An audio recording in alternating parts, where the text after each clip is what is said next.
platform. Now we have reached week 6. In this week we will learn summary and introduction to the characters of Prologue to the Canterbury Tales by Geoffrey Chaucer. Let's begin. Me, Faisal Ahmed, with you throughout these lectures.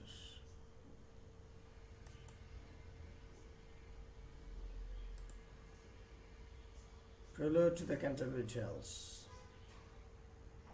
Summary of the prologue.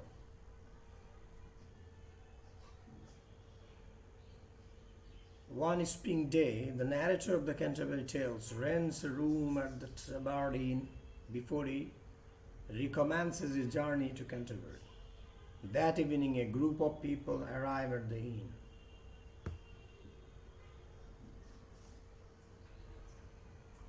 All of whom are also going to Canterbury to receive the blessings of the holy blissful martyr Saint Thomas Becket. Calling themselves pilgrims because of their destination, they accept the narrator into their company. The narrator describes his newfound traveling companions. 2 more tales on the journey back. The person who tells the best story will be rewarded with a sumptuous dinner paid for by the other members of the party. The host decides to accompany the pilgrims to Canterbury and serve as the judge of the tales. The host at the inn, Harry Bailey, suggests that to make the trip to Canterbury pass more pleasantly, each member of the party tell 2 tales on the journey to Canterbury and serve as the judge of the tales. Analysis. The primary function of these opening lines is to provide a physical setting and the motivation for the Canterbury pilgrimage. Chaucer's original plan to have each pilgrim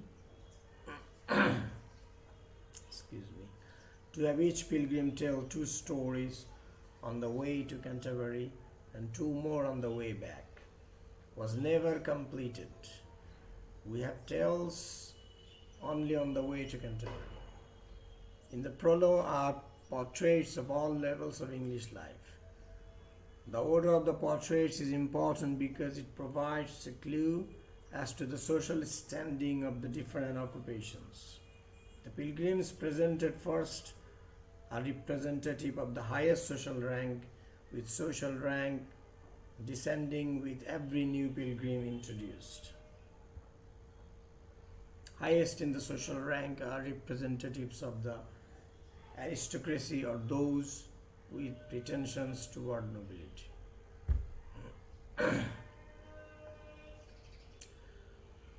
First in this group are the knight and his household, including the squire. The second group within those of the highest social standing includes the prioress, the monk, and the friar, who ought to be of the lower class, but who, as a pious beggar, has begged so well that his prosperity ironically slips him into the company of the nobles. Of these pilgrims, probably only the knight and his son, the squire, qualify as true aristocrats. Both outwardly and inwardly. The gentility,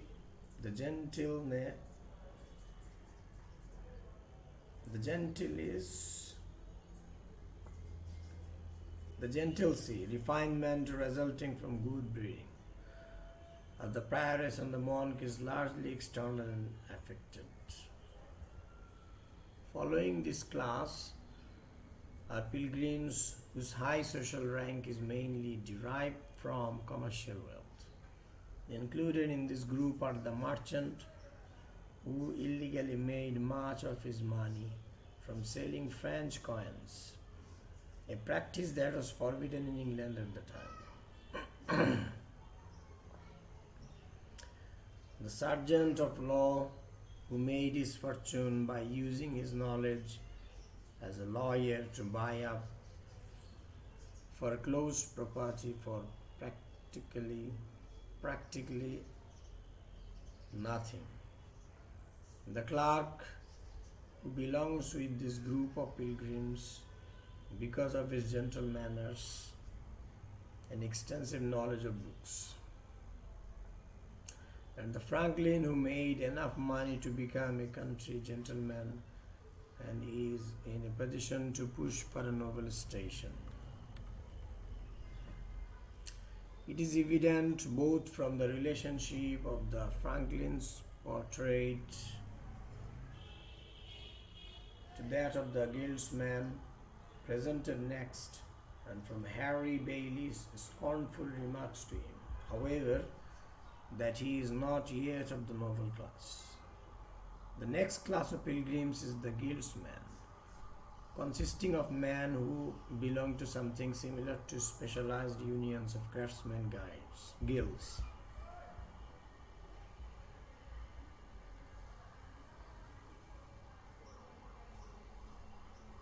Among this group of specialized laborers are the haberdashers, the dyer, the carpenter, the weaver, and the tapestry maker.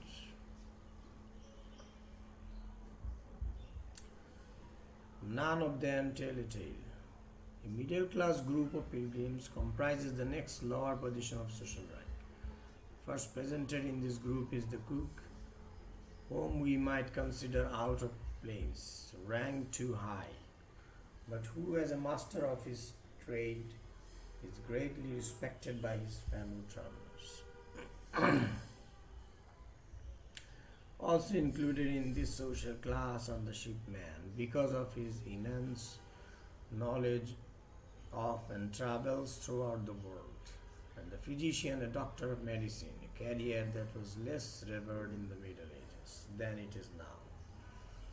The wife of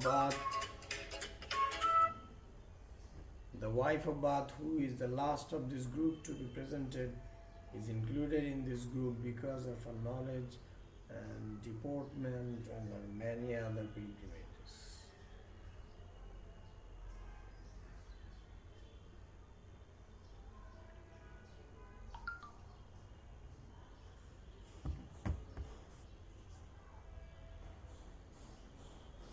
The parson and the plowman comprise the next group of pilgrims, the virtuous poor or lower class. Each, although very poor, represents all of the Christian virtues. The last group of pilgrims include those of the immortal lower class. Among this group of pilgrims are the municipal, who profits from buying food for the lawyers in the Inns of Court, and the vulgar miller, who steals from his customers. The reeve tells dirty stories and cheats his trusting young masters, and the corrupt summoner takes bribes. Last and most corrupt in this litany of undesirables is the pardoner, who sells false pardons and fake relics.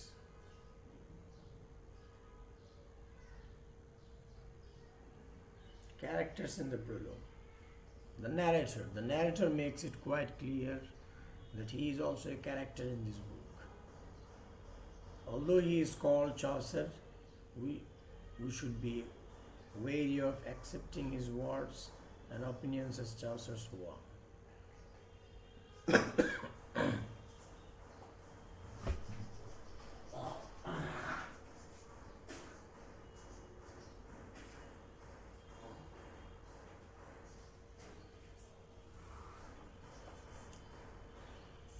In the general prologue, the narrator presents himself as a gregarious and naive character. Later on, the host accuses him of being silent and sullen, because the narrator writes down his impressions of the pilgrims from memory, whom he does and does not like. and what he chooses and chooses not to remember about the characters. Tells us as much about the narrator's own prejudices as it does about the characters themselves. The night, the first pilgrim Chaucer describes in the general prologue and the teller of the first tale. The knight represents the ideal of a medieval Christian man at arms. He has participated in no less than 15 of the great crusades of his era. Brave, experienced, and prudent, the narrator greatly admires him. The wife of Bath. Bath is an English town on the Avon River. Not the name of this woman's husband, though she is a seamstress by occupation. She seems to be a professional wife. She has been married 5 times and had many other affairs in her youth, making her well practiced in the art of love. She presents herself as someone who loves marries and sex. But from what we see of her, she also takes pleasure in rich attire, talking and arguing. She is deaf in one ear and has a gap between her front teeth, which was considered attractive in Chaucer's time.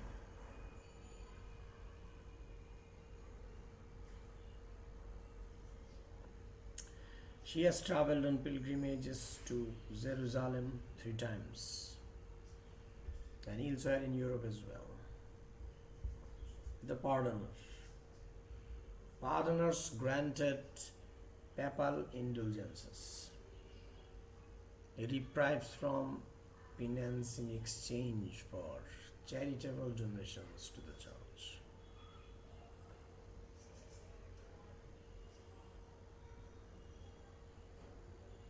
Many pardoners, including this one, collected profits for themselves.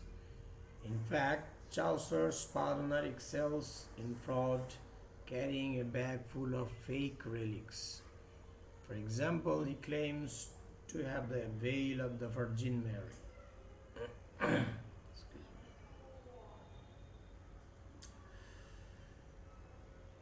Excuse me for my sore throat. The pardoner has long, greasy, yellow hair and is beardless. These characteristics are associated with shiftiness and gender ambiguity in Chaucer's time. The pardoner also has a gift for singing and preaching whenever he finds himself inside a church. The miller. Stout and brawny, the miller has a wart on his nose and a big mouth, both literally and figuratively. He threatens the host's notion of propriety when he drunkenly insists on trailing the second tail.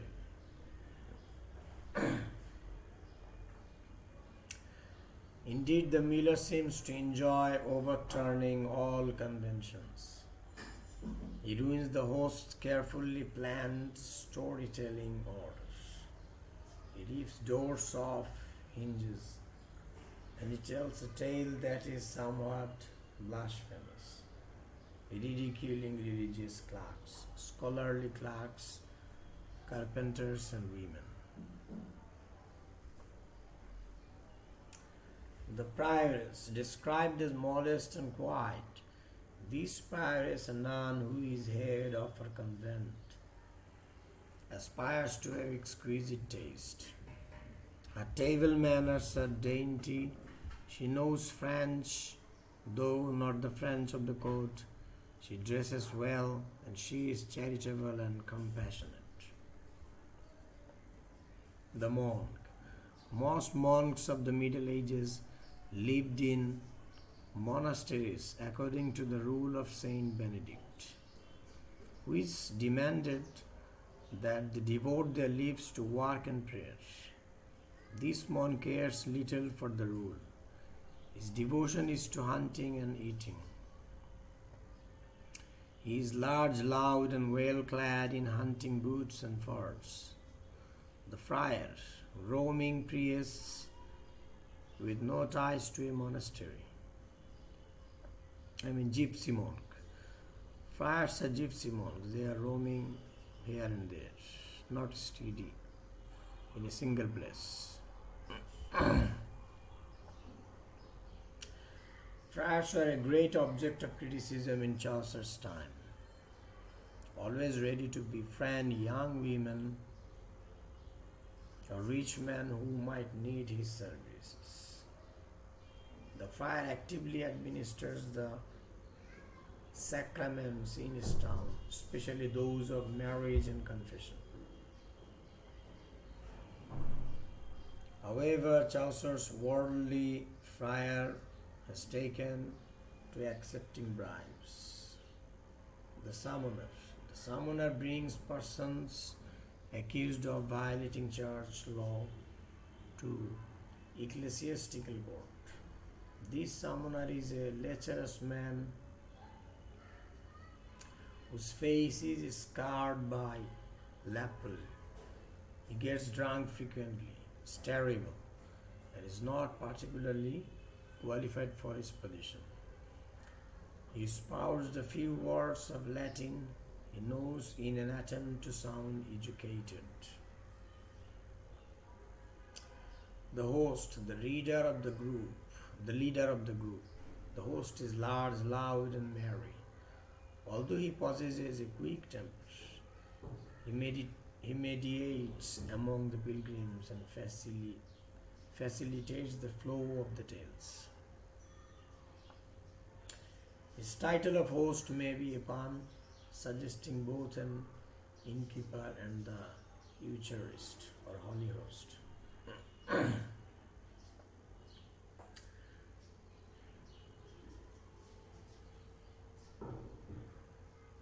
The person, the only devout churchman in the company. The person lives in poverty but is rich in holy thoughts and deeds. The pastor of a sizable town. He preaches the gospel and makes sure to practice what he preaches. He is everything that the monk, the friar, and the pardoner are not. The squire, the knight's son and apprentice. The squire is curly-haired, youthfully handsome, and loves dancing and courting.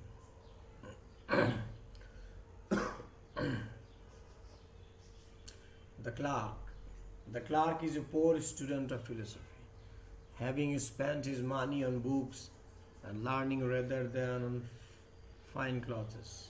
He is threadbare and wan. He speaks little, but when he does, his words are wise and full of moral virtue. The man of law, a successful lawyer, commissioned by the king. He upholds justice in matters large and small and knows every statute of England's law by heart. The manciple, a manciple who was in charge of getting provisions for a college or court. Despite his lack of education, this manciple is smarter than the 30 lawyers he feeds.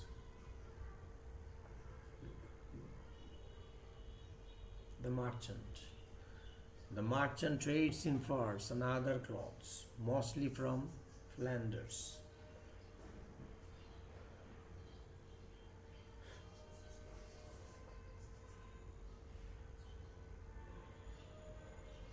He is part of a powerful and wealthy class in Chaucer's society.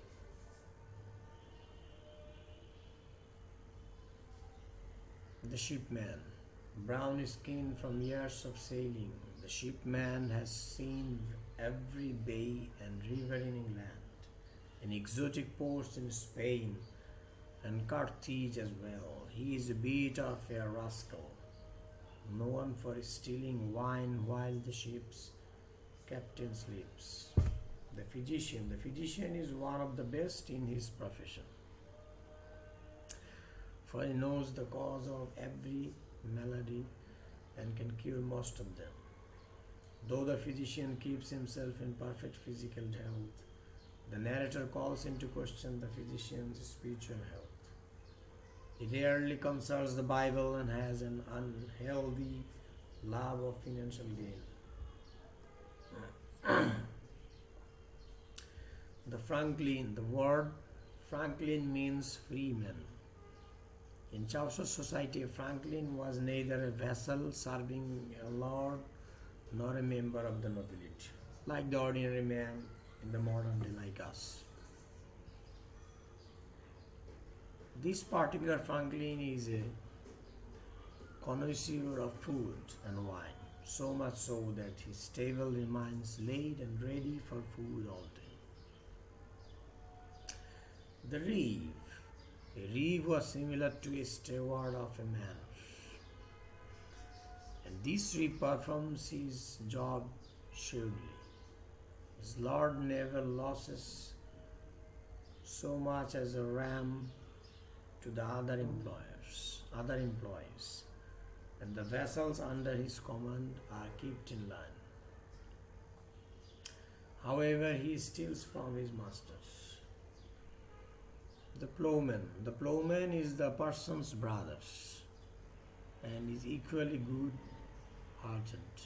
A member of the peasant class, he pays his tithes to the church and leads a good Christian life. The Guildsman.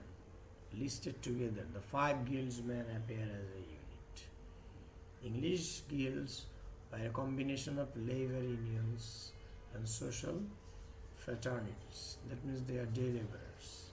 Craftsmen of similar occupations join together to increase their bargaining power and live communally.